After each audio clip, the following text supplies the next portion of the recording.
बिहार के सबसे hot seat कहे जाने वाले रघुनाथपुर, जी हाँ, हम उसी रघुनाथपुर विधानसभा की बात कर रहे हैं, जहाँ के कैंडिडेट, जहाँ के प्रत्याशी ओसामा साहब यानी डॉक्टर मोहम्मद शहाबुद्दीन के लड़के ओसामा साहब थे, और जिनके पीछे पूरी केंद्र की टीम लगी हुई थी कि किस तरीके से उन्हें पराजित किया जाए। मगर पूरी टीम लगने के बावजूद एनडीए का जो पूरा खेमा उतर गया उनको हराने के लिए, मगर ओसामा साहब जो कि वहाँ से बड़े मार्जिन से उनकी जीत हुई और अब वो विधायक बने हैं। नवनिर्वाचित जितने भी विधायक हैं उनके लिए ये पूरा जो फ्लैट बनाया गया है, उनके लिए ये बंगला टाइप का ये जो दृश्य हम आपको दिखा रहे हैं, जो एक जन्नत सा नज़ारा है बिहार का। अगर कोई दूसरा जन्नत अब कहलाएगा तो वो नया विधायक आवास कहलाएगा। जिस तरीके से यहाँ की बनावट और जिस तरीके से यहाँ का जो लुक दिया गया है, वो लगता है कि ऐसा लगेगा आपको कि आप बिहार में नहीं, आप इंग्लैंड या अमेरिका में हैं, कि यहाँ पे सारी सुख सुविधाओं से लैस ये विधायकों के लिए नया आवास बनाया गया है।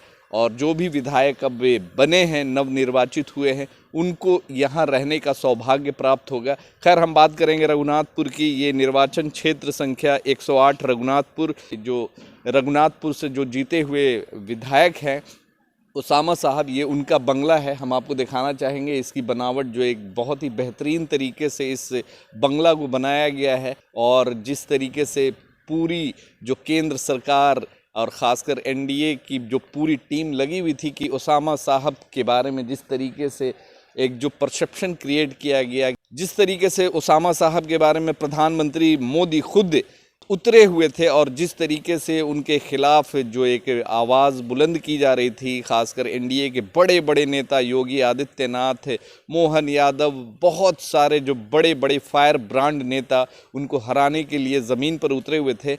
मगर उससे कम उम्र के युवा ने दिखा दिया कि समाज अगर आपके साथ है तो कितनी भी भारी भरकम टीम आप उसके खिलाफ उतार लें, उसके खिलाफ जितना भी गलत परसेप्शन क्रिएट कर सकते हैं कर लें, मगर जीत अंततः सच्चाई की होती है। और हुआ भी ऐसा ही। हम अंदर चलेंगे, रघुनाथपुर के विधायक हैं, आवास है उनका, हम दिखाने की कोशिश करेंगे कि अभी इस नए मकान में क्या कुछ उनके लिए सुविधा है, और किस तरीके से ओसामा साहब जब यहाँ आएंगे किस तरीके से लोगों की फरियाद सुनेंगे, सिवान के लोगों की, जो रघुनाथपुर विधानसभा क्षेत्र के लोगों की। अंदर चलकर थोड़ा सा देखना चाहेंगे कि किस तरीके से, ये देखिए आगे में जैसे ही आप एंट्री करेंगे तो उन बैठने के लिए, लोगों को बैठने के लिए यहाँ पे एक डाइनिंग हॉल टाइप का एक हॉल बनाया गया है, जहाँ पे लोग आएंगे तो उनसे मिलेंगे।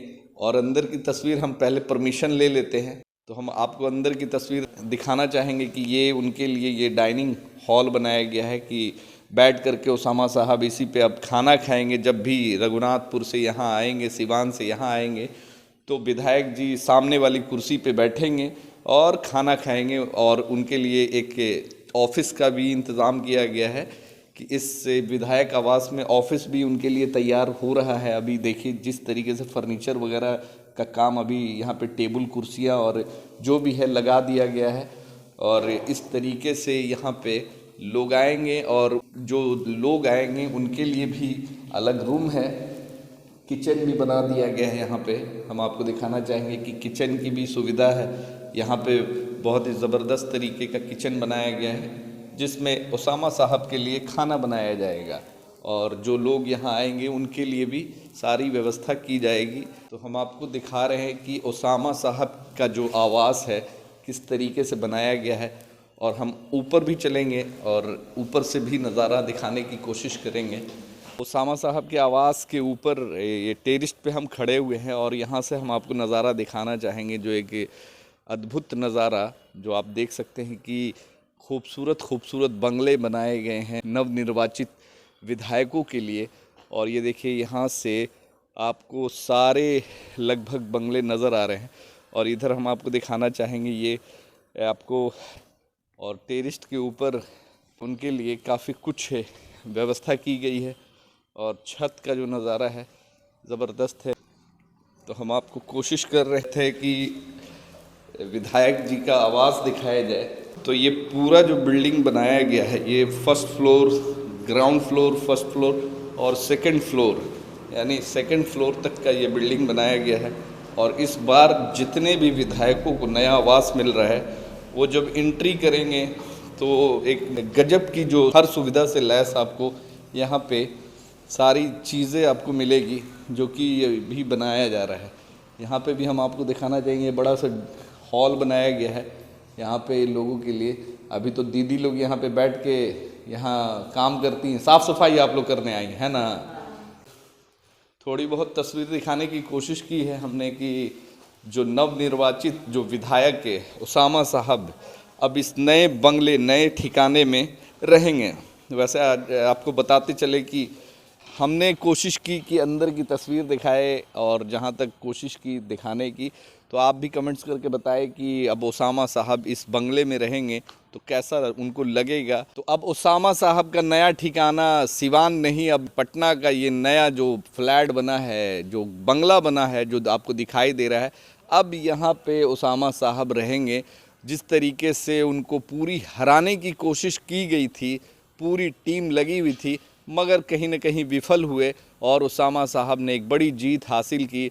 और शायद अब उनको अपने पिताजी के जगह पे देखा जा रहा है। खासकर सिवान और रघुनाथपुर के लोग एक जो आसरा लगाए हुए हैं इस नए युवा विधायक से, क्या कुछ करते हैं अपने क्षेत्र के लिए, ये आगे आने वाले वक्त में देखा जाएगा। ये एक अलग नज़ारा हम आपको दिखाना चाहेंगे कि इस तरीके से लोग अब नए जो विधायक हैं उनको ये सारी सुख सुविधा मिलेगी, और उनके परिवार के लोग, उनके बच्चे अब इस सुविधा का मज़ा उठाएंगे। और जो जनता जो है, आम जनता, मालिक, जिन्हें आज सरकार के द्वारा बहुत सारे चीज़ों से वंचित रखा जा रहा है, जो वोट देते हैं, आज कई ऐसे सैकड़ों घरों पे बुलडोज़र चलाया जा रहा है। तो कमेंट्स करके बताएं कि क्या कुछ होने वाला है आगे आने वाले 5 सालों तक। धन्यवाद।